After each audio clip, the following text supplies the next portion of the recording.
This is Super Yacht Radio. Welcome to Super Yacht, another interview.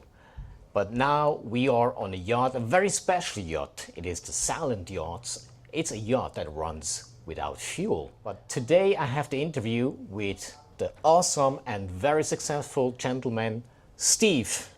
Hi, Steve. Nice to meet you.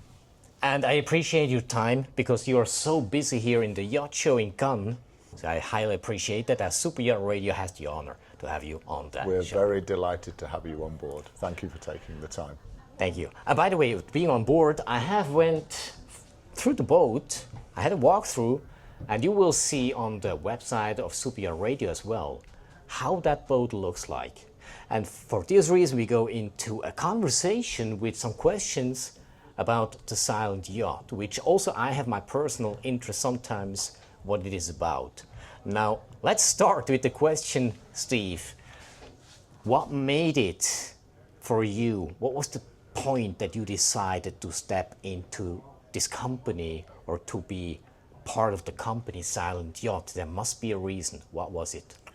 So I've had many years in the yachting industry as an instructor for power and for sail, generally teaching people on 60, 70-foot motor yachts, and living in Mallorca in Spain.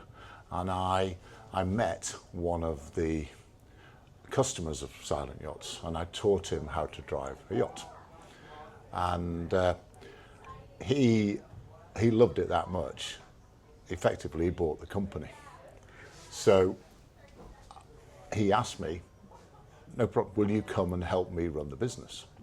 And working in the company with conventional diesel yachts, then there's the vibration, which we're all used to, the noise, the diesel fumes, etc. It relaxes sometimes a little bit, but it's... And I came from a sailing background, so I came from sail into motor.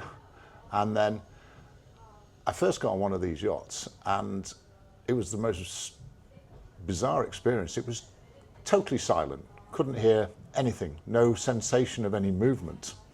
And took me a bit of a while to get used to it.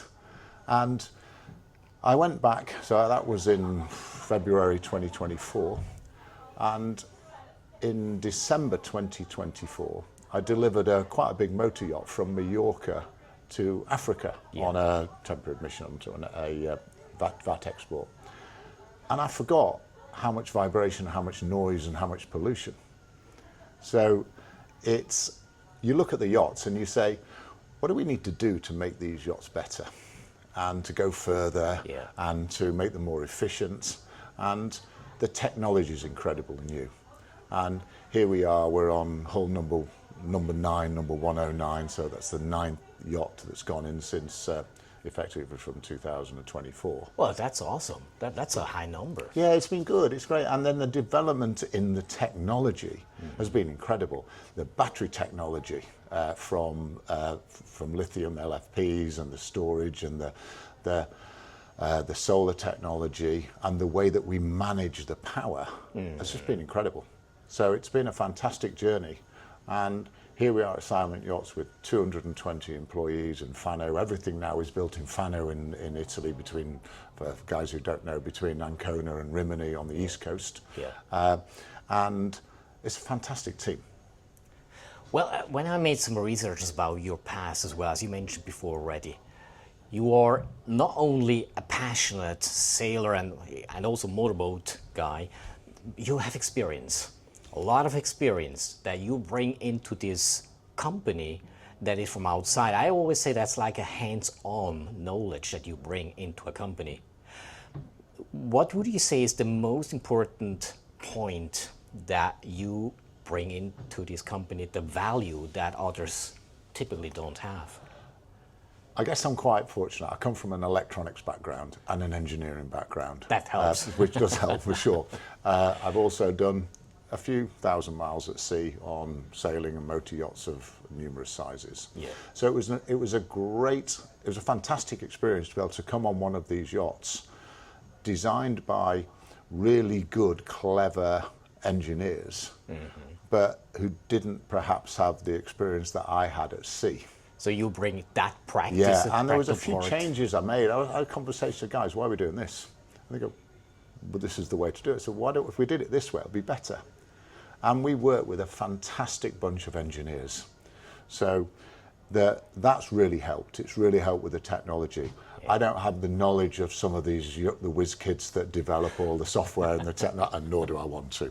But my knowledge of driving boats and in terms of what is required has been fantastic.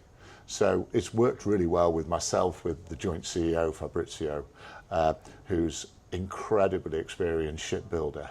So he runs, he runs the difficult bit, running the shipyard. I run the global sales and the drivetrain technology. Yeah. And, we have a very, very stable platform. It works fantastically well. But I know how much better we can make it. But it takes time to make changes. It takes time because one little change, everyone thinks is easy. No, It can destroy everything, right? Absolutely. So, and I'll give you an example. A lot of the questions we get asked is, why are we not using solid state lithium? Yes. And we have our battery supplier, MG in Holland, fantastic company. And when they tell us it's ready to change to solid state, we'll do it. But at the moment, our systems work. We can't jeopardize changing a battery because we think there's something better on the market until it's proven. So that means also that Silent Yacht provides yachts that work, and the risk that something fails because of a change, a quick change in a company or in the process, which can create problems. You're trying actually really hard to not going into that trap by making sure that you exchange some electronic part like a battery when it's time, when they are done with the development, that before you actually use it in a yacht, because you want to also reduce the risk to a failure. Is that right? Yeah, very much so. So there's, if you look at the components, the solar panels are a generic 400 watt solar panel. That's fairly easy.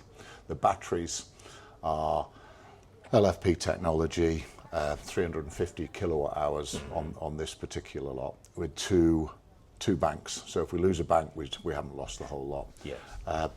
The motors, the controllers are all proprietary brand electric motors. But what we do is put everything together, and our software as an integrator is what makes it work. It's like the brain of the It is the brain. system. Yeah, it's the brain. Yeah. But you can't change one little thing without realizing what that might do down the line. And electric yacht technology is incredibly difficult. Is it that people understand who are maybe not too much in the yachting technically, there are smart home systems now coming more and more in the market. If there is also a device maybe broken, and if they are all programmed by themselves, the end devices, then an engineer needs to come and reprogram everything that it works.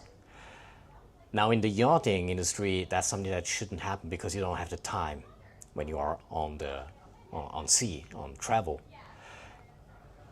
Based on your experience from before and now on the technology of silent yachts, what will be for you the next step to improve in the silent yacht construction world, kind of, to make it even more stable for the upcoming technology, to exchange as well, and that the power and actually also the experience, of course, of the clients becomes even higher?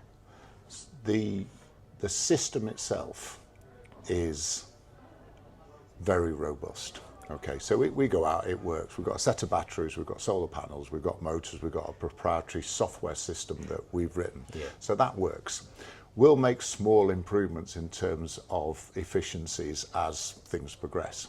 But the biggest change for us is the usability factor for the owners and the captains. Okay.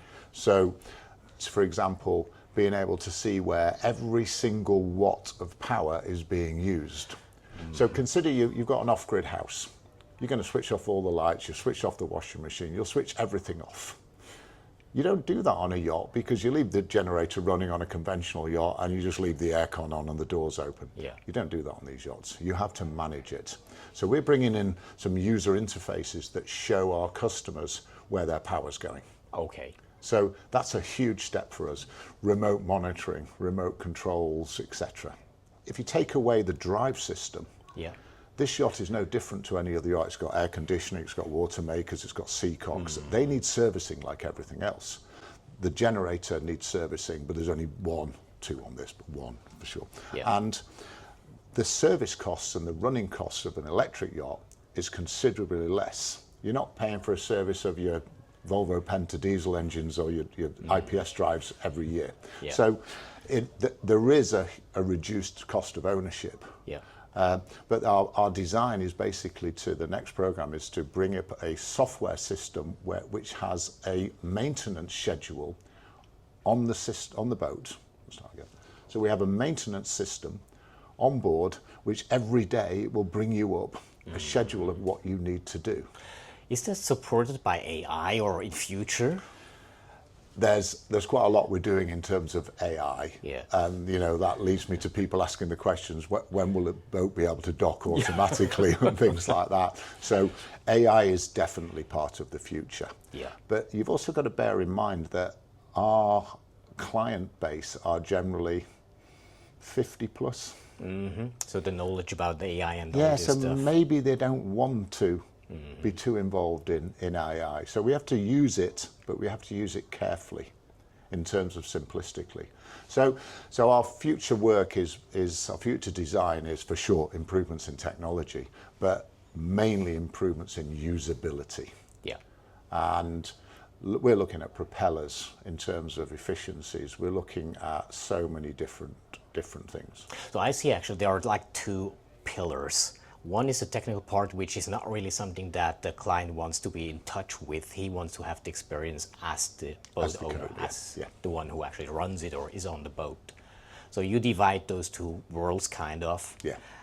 And the switching in between is then maybe also something that can be switched off kind of. Like if there's something going not really well, that there can be a switch into a very similar but more or less technically related activity. The usability Yeah. of the yacht.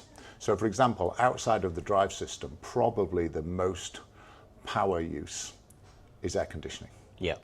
And if we can find a way to reduce or increase efficiency of the air conditioning and reduce that power, we'll do that. But you've still got to train people to close the doors. Absolutely. So you've got to balance it all.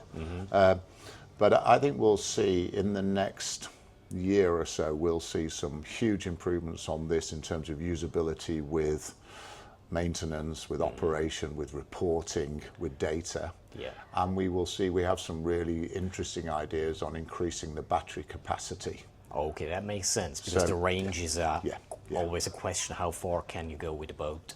But consider how people use these yachts. So most people would go from here, we're in Cannes, they'll go to one of the islands, an hour, 2 hours, maybe 3 hours. They'll put the anchor down, they'll have a few drinks, they'll swim, and they'll come back. This electric yacht is perfectly designed for that. Yeah. And if the sun shines, you can do that every day without even using any fossil fuels. Well, that sounds like a very nice plan for an owner. Yeah. By the way, when we talk about ownership as well, what makes it, in your perspective, so beautiful to have a silent yacht? What is the comparison to other yachts? There are also other yachts around. They're trying to go into the electric propulsion as well, like without any fuel consumption. So what is it? It's silent. It's silent. And it's silent for as long as you want it to be silent.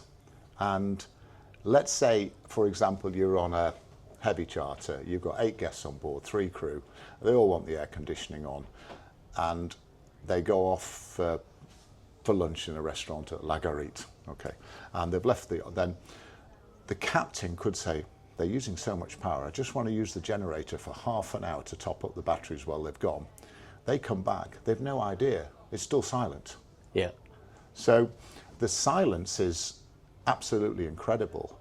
And there's a lot of yachts that are, when I say hybrid's a strange word because it can mean so many things, but a hybrid that has a diesel engine with a motor on the shaft that can do both. Yeah. That's great. That works really well if you want to do an hour's cruising or things like that. But we're full solar electric. Yeah. And you know, this yacht at 6-7 knots can do 100 miles without even any solar. So that's awesome. That's what makes us special. So if anyone wants to have a silent yacht using as less fuel or even no fuel at all, actually that's the boat to go for, right? Yeah, it's silent, and it's got the capability to do whatever you want to do in terms of distances. We had a trip in the Bahamas from the Exumas to Nassau, and we wanted to prove. Normally we're in a rush. We've never got time to stop and go anywhere. And we said, right, we're going to take one of the yachts from Exuma Yacht Club up to Nassau. Yeah. And we're going to do it in 5 days, not in a rush. And we did that in 5 days, and we never once ran the generator. Wow. And we had the air conditioning on every night, and we want to prove you can do that. That's what most people want to do. So the proof of success and that it works is given, definitely. It's existing. Yeah, there's enough media online to show what this yacht will do. So that means for the listeners and the viewers as well, check out Silent Yachts. You'll find a lot of information. That's just as an aside information for you in between now into the conversation. But now let's go for another topic, which is communication. There's so much communication goes on in the world and everywhere. Without communication, nothing works. Yeah. How important, in your perspective, is communication to run this company or make this company even more successful? So we live in a world where everything's done online. Yeah. We're very, very conscious of that in the way that we are setting up some of the apps, some of the monitoring side. Years ago, you'd go 12 miles offshore and you'd lose everything. Now with Starlink, you can be anywhere in the world and just have full sort of communication. So the world's become a really small place. So we need to go a little bit out of the world. Yeah, silent. Yeah, for sure. Sometimes it's like, you know, even on an aeroplane now, you've got internet. Is that a good thing? I don't know. But from our perspective, in terms of communication, what it does do is, with all of our yachts are fitted with Starlink, and everybody wants Starlink. So if the event anyone needs some help with something, well, it can all be diagnosed remotely. So the increase in communication has been great. This AI that we talk about still needs to prove that it is here to stay and do what it's supposed to do. Yeah. But when it comes to communication, again, with Starlink, then all these, not only technical parts that are as options here on the boat as well, every boat you said as well, isn't that also a safety aspect that for sure. is increasing also the feeling for the clients? Yeah, I mean, I look at where we previously would, you know, you go across the Atlantic, for example, or you go into more than a few miles offshore and you've lost cell phone coverage. You used to have your EPIRBs, you used to have sat phones, and you know, if I'm doing a delivery somewhere, I've got my own mini Starlink and a battery. You know, it's the world's become very easy. Yeah. So it has changed. It has made the world a safer place without a doubt. Yeah. So it's a massive plus. And it's, you know, you need to look around here and say probably 90% of the yachts have got Starlink fitted to them. Yeah. Safety is an aspect which is very important for clients. And when I went through the boat here, I realized there are so many details, small details, that just give also the feeling, like the impression, I'm safe on that boat. I'm kind of, no matter what. Now, what would you say do you see in future that you could improve in the silent yacht construction to make it even more safe, more compelling to situations that people don't want to be in but might happen? Having a catamaran is always a trade-off with this space and having two hulls. You know, if you you look at the flybridge, for a 62 foot, it's the biggest flybridge you'll ever see. It's a huge space. Yeah. So the trade-off with that is that we've got two hulls, and two hulls perform differently when they're bolted together as against a single mono hull. So it is always a trade-off. Yeah. In terms of safety, I've had this yacht in pretty big seas. No one likes being in 4 metre seas. It's horrible, but it does it. It works. Mm-hmm. It's more a concern, not the yacht, but the safety of and the comfort of the passengers. Yeah. But that's not a silent yacht or a catamaran. That's every yacht is the same.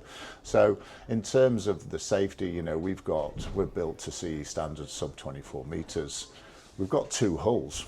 Mm-hmm. Which is, I always find is quite interesting, because if you hit a container with one hull, you've still got another hull.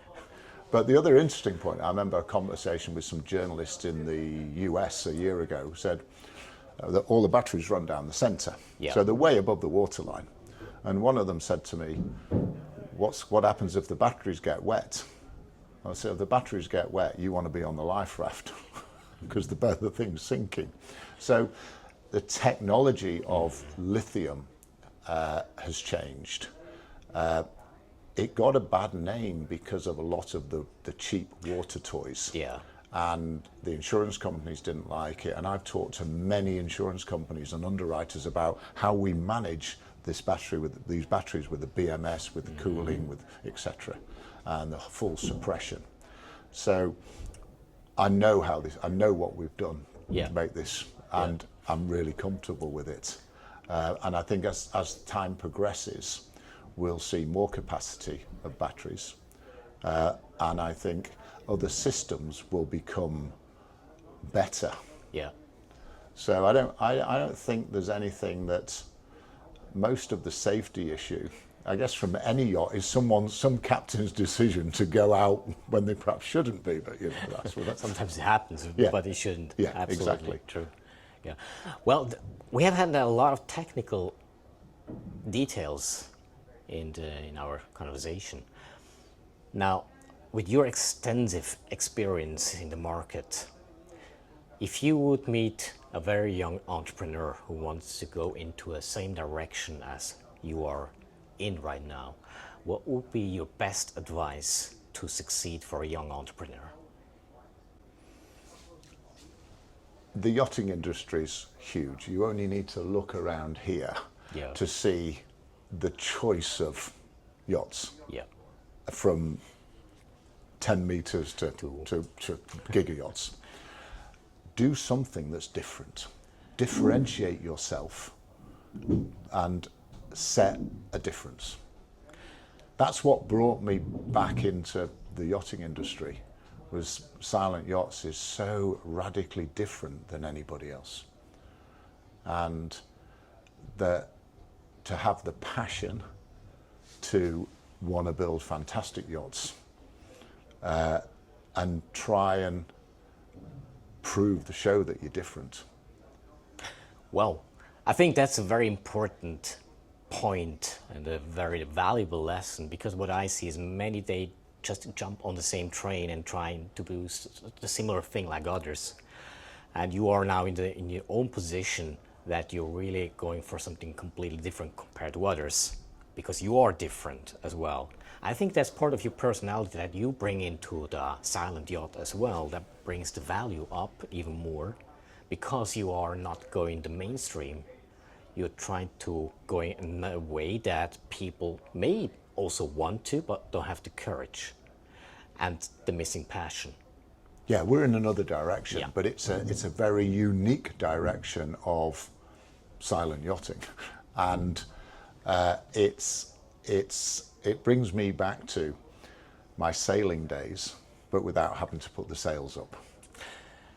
That's what the awesome thing is, and makes a difference with you as a personality in the Silent Yacht. And I think that's a great value add, something that you cannot buy in just like that, but you bring it in.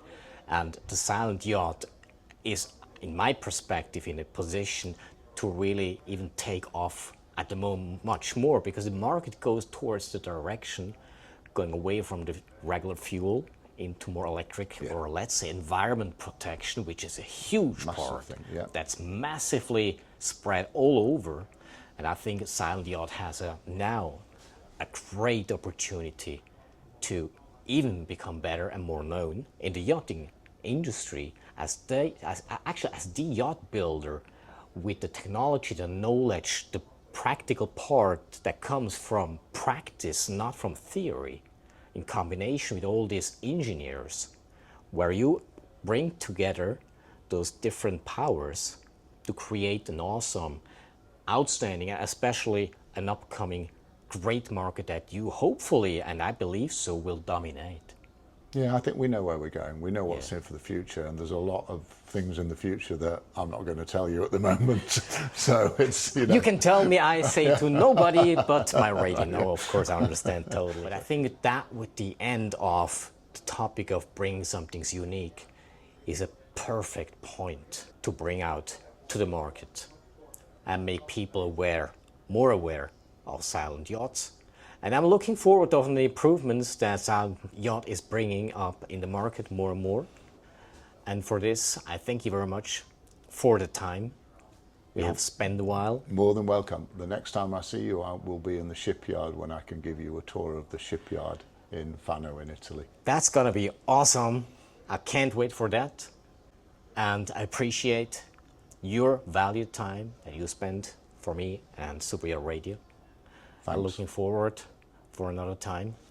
Steve, it was a pleasure. Likewise. Take care. Thanks for your time.